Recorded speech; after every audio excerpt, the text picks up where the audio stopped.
Hi, and welcome to this week's episode of Extra Serving, a podcast by Nations Restaurant News. I am your host, Holly Petrie, and I am in studio, joined by my colleagues. A makeshift studio, yes. I'm Sam Okus, editor-in-chief of Nations Restaurant News. And I'm senior food and beverage editor, Brett Thorne. And we are here eating Popeyes, our delicious Popeyes chicken sandwiches. Sam and I have never had one before. That's right. Because we are here to discuss the RBI earnings, but also because our guest this week is Amy Alarcon of Popeyes. So we are celebrating our double Popeyes episode.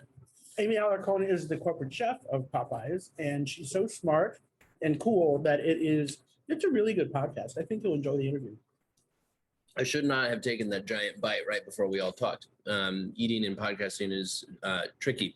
But I want to start by talking about the performance for Popeyes yesterday. We were briefly discussing this morning, but I was surprised to hear that Popeyes closed 2021 with their sales down year over year, which I felt like for 2 solid years, we were talking about how incredible Popeyes was doing. What happened? What's going on with Popeyes? Why are they suddenly sales down? It's not Amy's fault. It's not Amy's fault, just to be clear. Yeah, or the food's fault. By the way, as my first chicken sandwich experience, I know, but it's my first chicken sandwich experience. It's very, very good. I mean, I get the hype. I'm having beans and rice. Mm-hmm. This is my first Popeyes experience. Oh, well, that, I mean, doesn't surprise me. Ever. First Wow. Popeyes experience But we ever. don't need to get into why that doesn't surprise me. Well, then you should have had the beans and rice. Yeah. I got the French fries, which are very French good. fries are so I'd good. give you a bite of mine, but there's a pandemic, so. No, I like the French fries. They're quite good. Okay. But Popeyes had such an incredible 2020. I mean, they were up like double digits. I mean, how can you? It's hard to top it. I mean, I was listening to Wingstop earnings this morning. They were able to top 2020, but I mean, there are very few brands who were able to top the fantastic sales that they had in 2020. The brands who saw these double-digit growths. It was few and far between who were really able to see an increase year over year from the 2020 double-digit growth. And so I don't blame Popeyes for what happened. It's hard. Yes, and it's largely, I wouldn't say it's just luck, the chains that did well in 2020, but they were ready for the trends that the pandemic has accelerated, like delivery and fried chicken sandwiches, which travel well, as we're observing today. So at the end of the day, here's a company that was doing 30-40% comp increases quarterly, even in the pandemic. 2020 was so incredibly successful to them that there was nowhere to go but down, right? I mean, how do you do comp increases on a 30% jump? Is that the only thing to blame? Or, I mean, we've got some labor, of course, there's other situations going on, other challenges that are posing a threat to them, right? Yeah, it's everybody. Nobody can find anybody to work for them.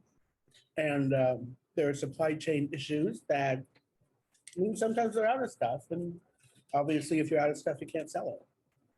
Okay, getting ready for my first bite of the chicken sandwich, the viral chicken sandwich. Good luck. You mean that doesn't sound good during a pandemic? I know. Does viral ever sound good?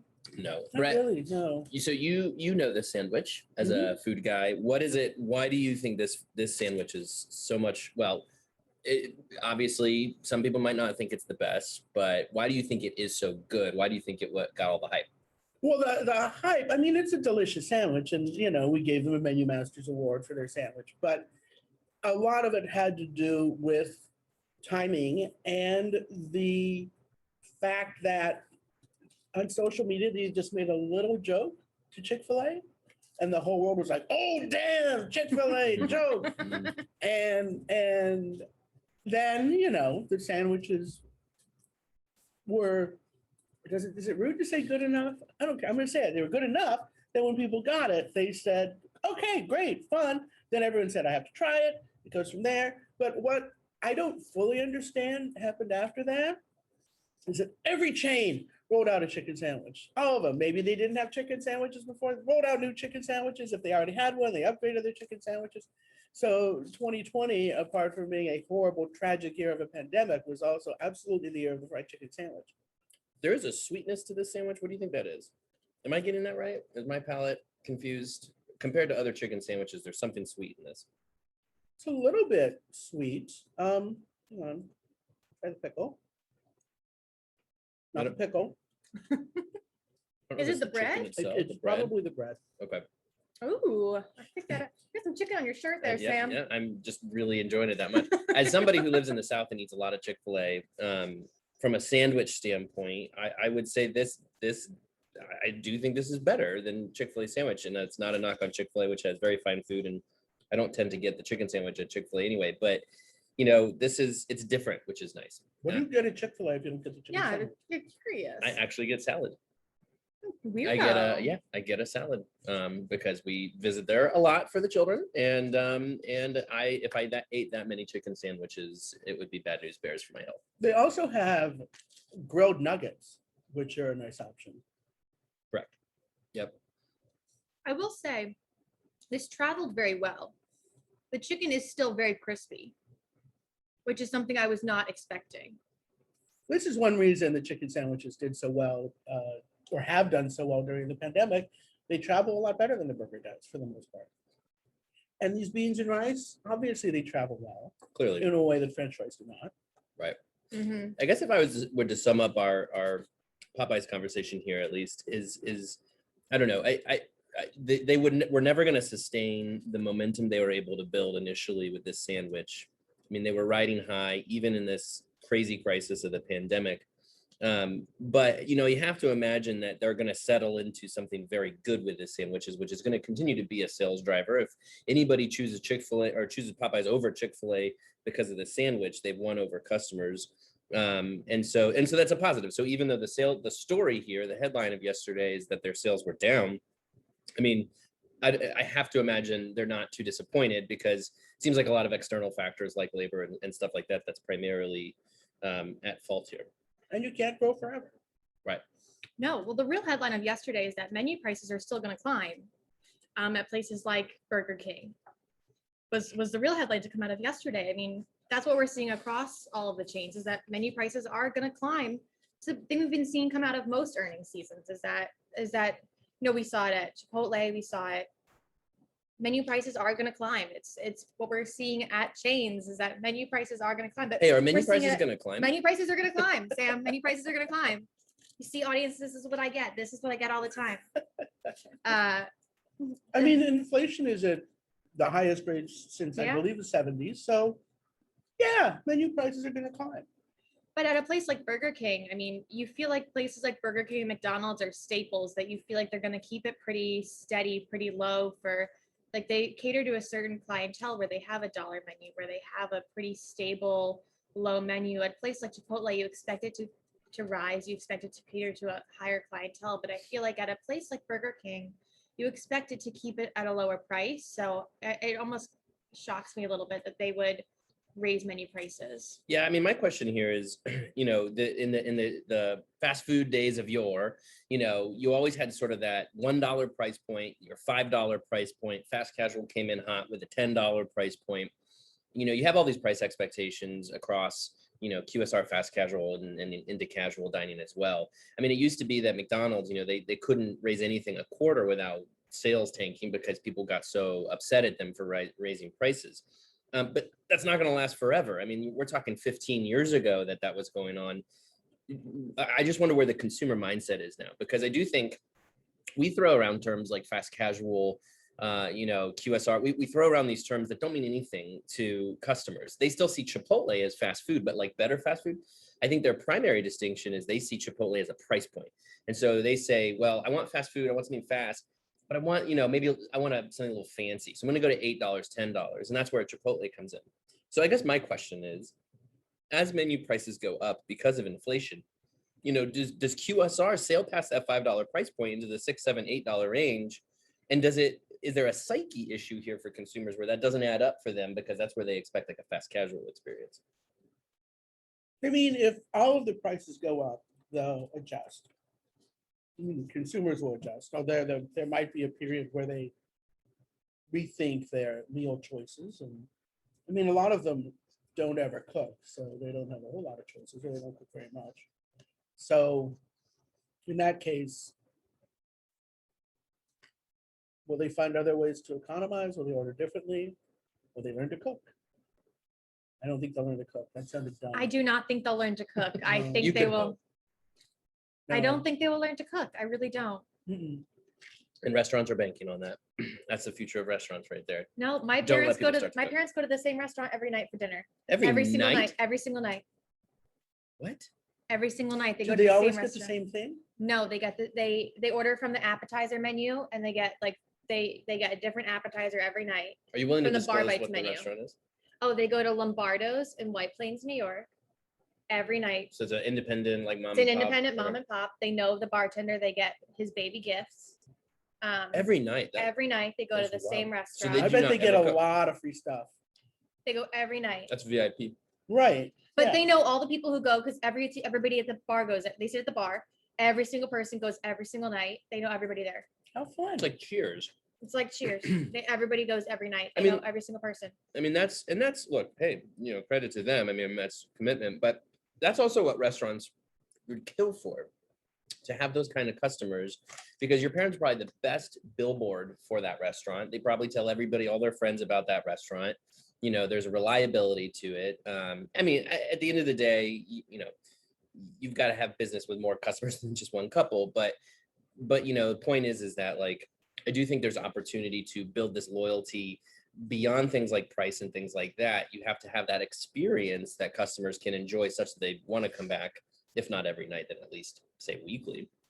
Well, and that's certainly why most chains, I think most have loyalty programs and people get into them. Oh yeah, places are even new places are introducing, like Dig is introducing a loyalty program.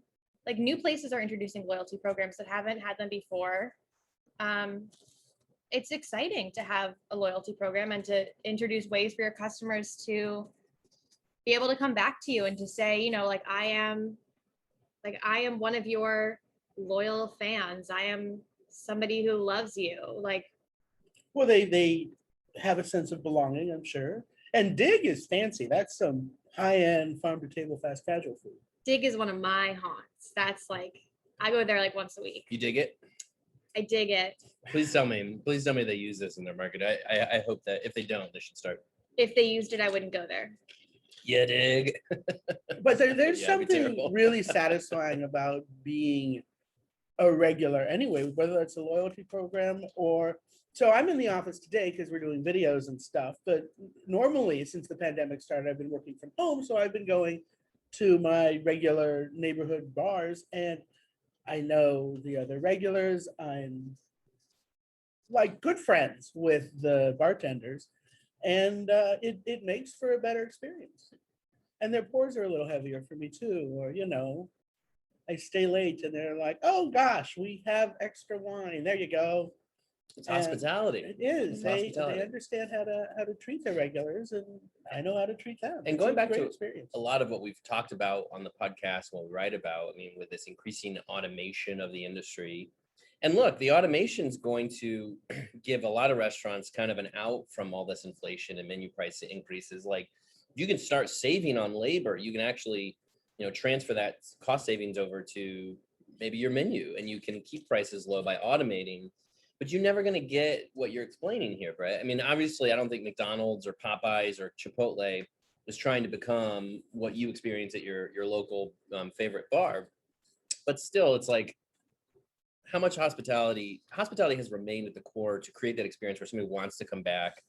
And I think in this day and age, just as like, especially with menu prices being high, restaurants have got to find that balance of how do I offer a good hospitality, strong experience, and a price that is at least not going to scare off anybody. Well, and hospitality means something different, I think, on different occasions. If I just want to not talk to anybody and get my sandwich, hospitality is making that easy. It is order accuracy and it's seamless technology. And maybe it's, being cute electronically in a way that makes you smile a little bit, but doesn't hamper the process. And that's something that, for example, one of our power listers, Steph So of Shake Shack, who's in charge of the digital experience, spoke about when I interviewed her earlier this year. And then, hospitality can mean a different thing depending on the occasion. And I don't want to chat and share my problems and my dreams with an app. It's not necessary. You don't want to share. You don't have a dream app that you register all of your dreams into the app. If I did, I wouldn't share it here. That's not a hospitality app. If that doesn't exist, good point. Anyway, guiding quickly past that. All right. So what else did Amy talk about? What should our listeners expect? Oh, to geez, hear you're from taking Amy? over my job, Sam. Well, I mean, Rude. well, I mean, Look, while she- I'm here, She's a smart woman who's been in her job a long time. She didn't tip her hand about what they haven't announced yet, but she talked a lot about the R&D process that they have at Popeyes and how all of that has changed over the course of the pandemic.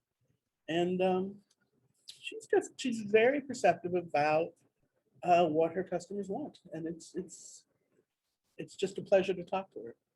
Well, that's wonderful, Brett. Well, now that we've gotten most of the news out of the way, Sam, what do you think about the Super Bowl? oh, you got to bring it back to the Super Bowl. I mean, look, it was a close game. I'm just glad it was a very close game, and I was rewarded for staying up late and watching the whole thing because it came down to the last 2 minutes. Credit to the Rams for playing a good game. Lots of good storylines on the Rams. One storyline that bothers me, which is Odell Beckham Jr. because he left the Browns, but I'm not going to get too much into that. He also left the Giants. He also left the Giants, so he's dead to all of us. Sorry, OBJ. Anyway, yeah, look, good game. Are the Bengals- Browns also a Cleveland team? I don't even know how to answer that.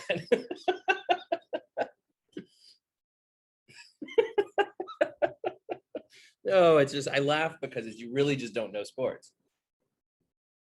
Well, it wasn't the other team a Cleveland team. The Bengals are from Cincinnati. Cincinnati and Cleveland are both cities. So in that the Ohio. Ravens were playing. And now I don't even know if you're being serious. It was the Bengals. The I've Cincinnati never heard Bengals. I've never heard the word Bengals before. There's no way that was a team that was playing. Stick to food. Just stick to food. I'm glad you know more about food than you know about football. What a great way to end the podcast, everyone. There you go. Our in-person podcast. We really wrapped it up, tied it with a nice bow. I'm not going to use any metaphors, analogies, No idioms. here because I will screw it up. So here is the interview with Amy Alarcon. Thank you, Sam, for joining me, for eating Popeyes with me. Go Browns. Yes. Go There Browns. you go.